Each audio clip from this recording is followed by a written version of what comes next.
Welcome to r/slash Trueoff my chest, where a pair of weirdos try to steal OP's son. Our next Reddit post is from Living in Fear Mom. I'm a 24-year-old woman, and I'm a single mom to my son, Owen, who's 8. Oh wow, 24 and 8? That means 8 plus 9 months pregnancy. OP would have had the kid when she was like 16? Maybe got pregnant when she was 15? It's been just us since day one. His father isn't in the picture and has been able to avoid child support for years now. Yes, I've tried everything. My own parents disowned me. I had to drop out of high school, and I've worked a myriad of jobs since then to keep us afloat. We aren't on the poverty line by any means, but we definitely live paycheck to paycheck in a 1-bedroom apartment. It's not ideal, and I hope within the next couple of years we'll be in someplace bigger. For now, that's our situation. I've raised Owen to know that money isn't everything. We may not have a lot. He won't always have the newest this or that, but we have each other. The two of us are very close. He's never gone without the basics, but I admit he doesn't get a lot of fun extras. I try to save a little here and there to make birthdays and holidays fun, but it's still never anything glamorous. And I think Owen was fine with that. Until recently, anyways. In our area, all the public schools are based on a lottery system, so your child has a fair shot of going to any of them as long as you put in their name. Our neighborhood school is not great, and it's in a pretty sucky area, so I decided to apply him to a different one across town. It's near my job, so it works out. Last year, when he was in 2nd grade, he met Charlie. They began hanging out a lot after school, with Owen going to his place. I met Charlie's parents, Nate and Paige, a couple of times before this began. They seemed very nice and supportive. Owen always had a great time at their house. Charlie occasionally came to our apartment, but usually they were at his place, which made sense. I work, and there's not really much for them to do here, even when I am off work. During summer breaks, it's easy to find childcare because there are several free or low-cost camps that I can put Owen in. It's the shorter breaks, like Christmas and spring break, when it's harder to find childcare. During spring break of 2022, I managed to just miss registration. Paige is a stay-at-home mom, and she offered to take Owen for the week. I was hesitant to ask so much of her, but she insisted. Owen had a really fun time with them. They did a ton of activities, and Paige refused my attempts to pay her back at least some, which is lucky because I couldn't afford everything. I admit, I did feel a tad uncomfortable with her spending this much on my son, but at the same time, I didn't want to deprive Owen of this stuff. Summer came, and while I did get Owen into camp, he spent a ton of time with Charlie as well. He even ended up going on vacation with them. I was, again, very hesitant, but this experience was something that I could never give Owen, and it wasn't too far away. He had a blast, and I kept telling Nate and Paige that there's no way that I could ever pay them back, and they kept insisting they loved having Owen around. They told me what a great kid he is. Sweet, respectful. At one point, I pressed Paige as to why she was so insistent on having Owen around so much. That's when she told me that they never planned for Charlie to be an only child, but all attempts at giving him a sibling just didn't happen. They know that Owen will never make up for not having another brother, but if they can give him a consistent playmate so he's not lonely, they'll do it. Should this have been a red flag? Maybe. But at the same time, I found it sweet that the boys considered each other to be brothers. I thought it was innocent. Surely Paige and Nate knew the truth, right? Right? This continued for a bit, and come Christmas break of 2022, Paige and Nate insisted that I not even bother to try to get Owen into camp, that they would take care of him for me. I was grateful. They ended up getting Owen more Christmas gifts than I did. I tried to set my pride aside, knowing that this was about Owen, not me. This is when things finally started to seem off to me. Fast forward to now. Spring break was last week, and this time, Paige and Nate didn't just offer to take care of Owen during the day while I worked. They asked me if Owen could spend the entire week at their house. Honestly, this meant that I could pick up some more shifts and save up for a bike that Owen wants for his birthday, so I said yes. I went to pick him up on Sunday afternoon. The kids were playing out back, so Nate and Paige asked to talk to me. They sat me down and said they love Owen, and he's always such a joy to have. I thanked them profusely for all they'd done for him. Paige suggested that Owen stay a little longer. I pointed out that Easter was Sunday, plus school started up on Monday. They said that they could take him to school. I felt weird and said, no, it's time for Owen to come home. That's when Nate suggested that Owen can stay with them long term, that I could still see him, but they would take care of him. I thought they were joking and said, like, what, you'd be his guardians or something?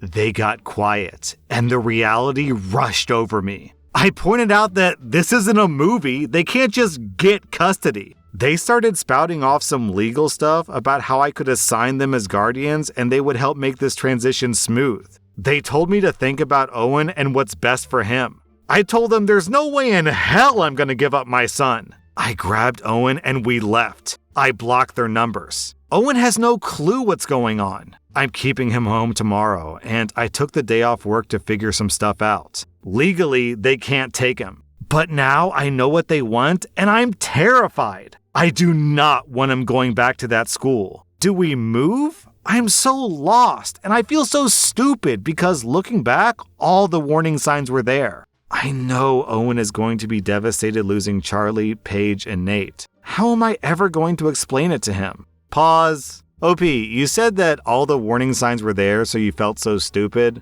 I've read some pretty bonkers posts across this YouTube channel, so I'm used to crazy, wacky people. I did not see this one coming. I knew something was a little weird, a little fishy, because they're like a little bit too nice, and I couldn't quite figure out what was going on in this post, but I was not expecting them to just be like, hey, so, can we have your child? Hey, lady, whose entire family has abandoned her, and all she has going for her in her life is this 8-year-old child whom she loves and adores and sacrifices everything for. Can we have that child? That one thing that you love more than anything else? Can we just, take him? Not because we love him like a son, but because our son needs a playmate. Oh, man.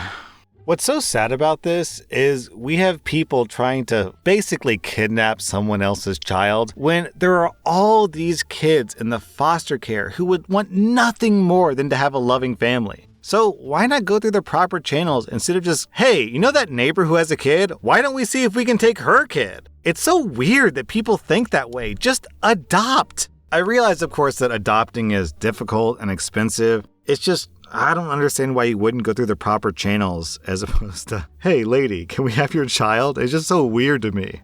Our next Reddit post is from Good Minimum. My fiance sat me down the other night. We've been together for 3 years, living for 2 together. He asked me if I pooped at work. I laughed because I didn't think that he was being serious, but he told me that he was. I said yes, and he asked me how many times. I told him, I don't know, sometimes 1 time a day, maybe none. He said he's concerned because I don't poop at our house and that it's not healthy, and he wanted me to see a doctor. I told him I poop at home all the time, sometimes with him in the next room. He said, and I quote, "You're lying because I'll go in right after you and it doesn't smell and there isn't even a skid mark." I am losing it at this point, trying to stop myself laughing. I reminded him that I haven't had a gallbladder since I was 14. I told him I was so self-conscious pooping at school, I learned tricks to not make it as bad. I would put down toilet paper to help reduce the chance of a skid mark and even spray perfume. Now I just use poo-pourri. That night, I didn't do anything to cover up the smell, and he said that he was sorry, he just got concerned. But it was still sweet and no doubt uncomfortable for him to bring it up.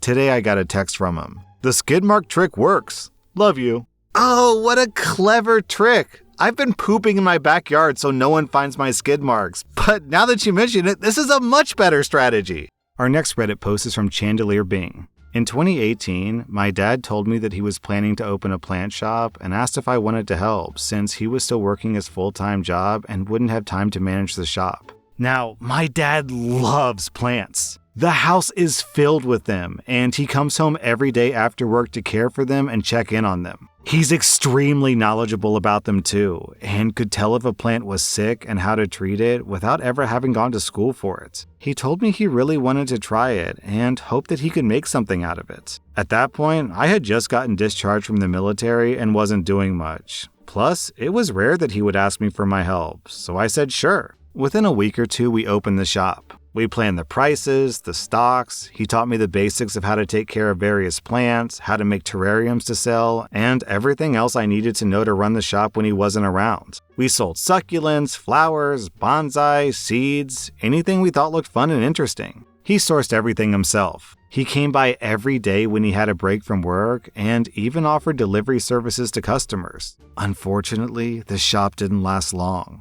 The rent was expensive and foot traffic was low, so he was essentially bleeding money. It didn't help that he insisted on paying me a full living wage either. Eventually, I couldn't bear to see him work so hard and lose so much money, and I told him I didn't want to do it anymore. The shop then closed, and that was that. I've always felt bad about how it ended, and I regretted how I didn't stick it out longer with this thing that he worked so hard for and loved. I decided that once I'd made enough money in the future, I would help him restart this business. Cut to a few days ago. I casually asked my mom if my dad ever mentioned anything about starting the business again since he was so into it. She was confused at first, then told me the truth. He didn't start the business because he wanted to. He just wanted me to have something to keep me busy. I didn't mention why I was discharged from the military earlier. It was because I'd attempted to end my life after a severe bout of depression. He came up with the business idea while visiting me at the psych ward after I mentioned how doing nothing all day makes me feel worse. He heard this little comment of mine and just went for it. He knew he was going to lose money, but he did it anyways.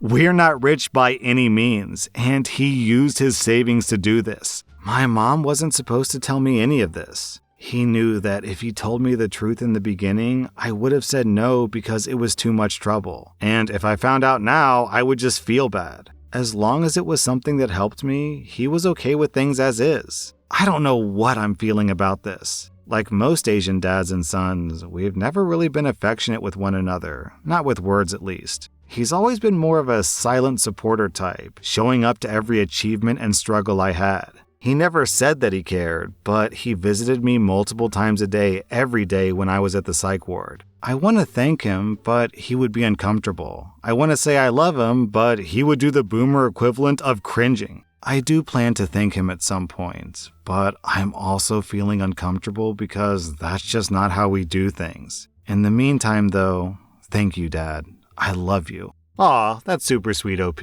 Sounds like you and your dad are a little emotionally constipated, but I hope you can work through it. Our next Reddit post is from FunSelf. I do not like my youngest sister. I'll admit that. She's always been a daddy's girl and never faced a single consequence in her life. While my parents aren't narcissists or abusive, they've always been softer on my younger sister than any of my siblings. She's always been given privileges that were never given to any of the other siblings. It doesn't help that she's a selfish brat who's made it her mission to make all of her siblings' lives as hard as possible growing up. At some point, my younger sister realized that she can just lie and get away with it, or really do anything and not face any consequences. This ranged from petty lying to get all of us in trouble to actual crime. She used to steal any cash she could find from all of us. My parents defended her and brushed it off, even after my oldest sister caught her on camera doing it. My younger sister graduates from high school this year. My parents have been awfully quiet about her academics for the past 2 years. Despite all their other kids having high marks academically and all now having college degrees, my parents could never stop gushing about my younger sister and how smart she is. Until 2 years ago when she nearly failed high school by ditching for an entire semester. Her GPA is now abysmal. She's barely graduating from what I've heard. Yet my parents and my younger sister still thought that she could get into a good school. My younger sister's dream school was Yale with Harvard as a second pick. I am not joking.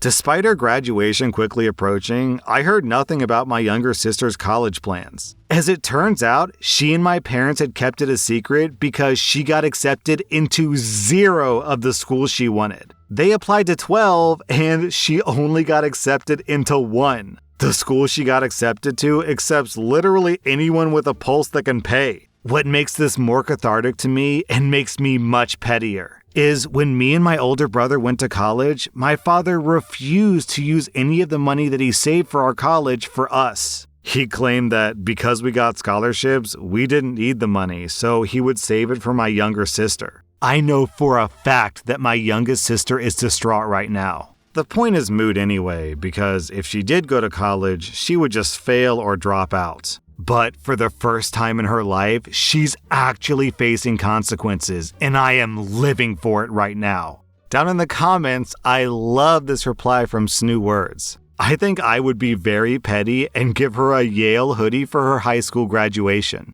Our next Reddit post is from Jelly Belly Fit for Telly. My girlfriend belongs to a group that other people call the bully B-words. And she swears that she's not like her friends. But today, she just almost ripped someone's entire hair off their head, and it honestly scared me. I don't know what to do. We've been going out for almost a month now. I didn't know her well before we started dating, so I wasn't aware of what those girls were like. I told some of my friends that she's my girlfriend, and one was like, "Her? Why? She's a bully. She's a B-word." I didn't really see it because she's so sweet and lovely. Her friends, and, well, her too, are loud and playful, always screaming and running somewhere. You know, those types of girls. Anyways, today I was going upstairs to go to my next class. My girlfriend was up ahead with her friends and I was far behind. I don't think she saw me. As she climbed the stairs, she reached down and grabbed the hair of another girl. I mean, yanked hard on her ponytail. The girl yelped in pain, and my girlfriend just kept going upstairs laughing with her friends. About what she did, I assume. It's been bugging me all day, so I texted her and told her that I saw that. I asked her what was that about, and does she know that other people call her and her friends the bully B-words?